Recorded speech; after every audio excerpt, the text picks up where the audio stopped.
Hi అండి అందరికీ. ఈరోజు వీడియో ఏంటంటే సింపుల్గా చేసుకునే టమాటా చారు అండి. ఎప్పుడు ఒక్కలాగా కాకుండా ఈరోజు కొత్తగా ట్రై చేద్దామండి. ముందుగా కొన్ని మిరియాలు తీసుకున్నాను, తర్వాత ఎండుమిరపకాయలు కూడా తీసుకున్నానండి. తీసుకుని వాటిని మిక్సీ పట్టుకొని పక్కన పెట్టుకుందామండి. తర్వాత కొంచెం చింతపండుని కూడా మనం తీసుకుని వాటిని నానబెట్టుకుందామండి. నానబెట్టిన తర్వాత దాంట్లోకి 2 టమాటాలు తీసుకున్నానండి. తర్వాత ఉల్లిపాయను కూడా తీసుకున్నానండి. తర్వాత వెల్లుల్లిపాయను కూడా తీసుకుని పక్కన పెట్టేసుకుందాము. తర్వాత మనం ముందుగా మిక్సీ చేసుకున్న దాన్ని పక్కన పెట్టుకొని స్టవ్ పైన బాండి పెట్టుకొని బాండి హీట్ అయిన తర్వాత దాంట్లోకి 1 టేబుల్ స్పూన్ ఆయిల్ వేసుకోవాలండి. ఆయిల్ కొంచెం హీట్ అయిన తర్వాత దాంట్లోకి కొంచెం జీలకర్ర కూడా వేసుకుందామండి. జీలకర్ర కొంచెం ఫ్రై అవుతున్నప్పుడు మనం ముందుగా కట్ చేసుకున్న ఉల్లిపాయలు కూడా దీంట్లో వేసేసుకుందాము. ఉల్లిపాయలు కూడా 1 నిమిషం పాటు ఫ్రై అయిన తర్వాత వెల్లుల్లిపాయను కూడా దంచుకొని వేసుకుందామండి. తర్వాత మనం ముందుగా మిక్సీ చేసుకున్న దాన్ని కూడా వేసేసుకుందామండి. ఒక 2 నిమిషాల పాటు కలుపుకుందామండి. వీడియోలో చూపించిన విధంగా చూసారా, ఈ విధంగా కలుపుకున్నాక 1 నిమిషం పాటు ఉంచుకుంటే ఆయిల్ అనేది పైకి తేలుతూ ఉందండి. తర్వాత 2 టమాటాలను కూడా మనం మిక్సీ చేసుకుందామండి. మిక్సీ చేసుకొని ఈ యొక్క మిశ్రమాన్ని దీంట్లో వేసుకుందామండి. వేసుకున్న తర్వాత ఒక 2 నిమిషాల పాటు కలుపుకుందామండి. వీడియోలో చూపించిన విధంగా చూసారా, ఈ విధంగా కలుపుతూ ఉంటే చాలా సింపుల్గా మనం తయారు చేసుకోవచ్చు అండి. ఈ విధంగా ఎప్పుడు ఒకే విధంగా కాకుండా రోజుకొక విధంగా చేసుకుంటాం. తర్వాత దాంట్లోకి మనం పసుపు వేసుకుందాం. పక్కన మా బాబు పిలుస్తున్నారండి వాళ్ళ డాడీని. తర్వాత 1 నిమిషం పాటు మనం తిప్పుకుందామండి. తిప్పుకున్న తర్వాత మనం ముందుగా నానబెట్టుకున్న చింతపండు రసాన్ని కూడా తీసుకొని దీంట్లో వేసుకుందామండి. వేసుకున్న తర్వాత ఈ విధంగా ఉంటుంది. కొంచెం వాటర్ కూడా వేసేసుకుందామండి.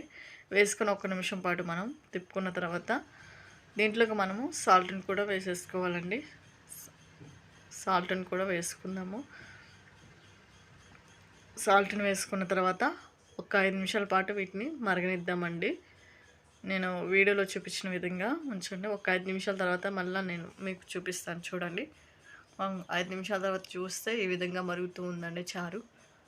చూసారా, ఇంకొక 2 నిమిషాలు ఉంచుకొని దీన్ని మనము స్టవ్ ఆఫ్ చేసుకొని దీంట్లోకి మనం తాలింపు పెట్టుకోవాలండి. తాలింపు లేకపోయినా బాగానే ఉంటుంది, తాలింపు వేసుకున్న బాగుంటుందండి. పక్కన పెట్టేసుకుందామండి.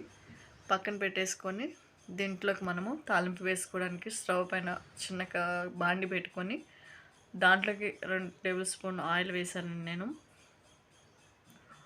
ఆయిల్ వేసిన తర్వాత ఆయిల్ కొంచెం హీట్ అయిన తర్వాత దాంట్లోకి కొంచెం ఆవాలు వేసానండి. చూసారా, ఆవాలు కొంచెం ఫ్రై అయిన తర్వాత కరివేపాకు కూడా వేసుకున్నానండి. తర్వాత దీంట్లో పచ్చెనగపప్పు కూడా కొంచెం వేసుకొని ఈ మూడింటిని ఒక 2 నిమిషాల పాటు ఫ్రై చేసుకుందామండి. ఫ్రై చేసుకుందాము మాడిపోకుండా సిమ్లో పెట్టుకొని. చూసారా, ఫ్రై అయిపోయింది. ఇప్పుడు మనం స్టవ్ ఆఫ్ చేసుకొని పక్కన పెట్టుకుందామండి. చూసారా, రెడీ అయిపోయిందండి తాలింపు కూడా. ఈ తాలింపును కూడా మాడిపోకుండా ఈ విధంగా ఉన్న తర్వాత మనం స్టవ్ ఆఫ్ చేసుకొని ముందుగా మనము పెట్టుకున్న చారులోకి ఈ తాలింపును వేద్దామండి. కొంచెం కొంచెంగా వేయండి, ఎందుకంటే చిందుతుంది, మీద పడుతుంది. మీరు చిన్న చిన్నగా వేసుకోనండి,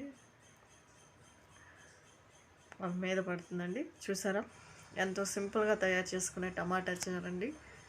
ఎప్పుడు ఒకేలాగా కాకుండా ఈ విధంగా కనుక మనం తయారు చేసుకొని తిన్నాము అంటే చాలా చాలా ఇష్టంగా తింటానండి. చారుకి పక్కన ఏదైనా ఫ్రైలోకి కూడా చాలా చాలా బాగుంటుందండి.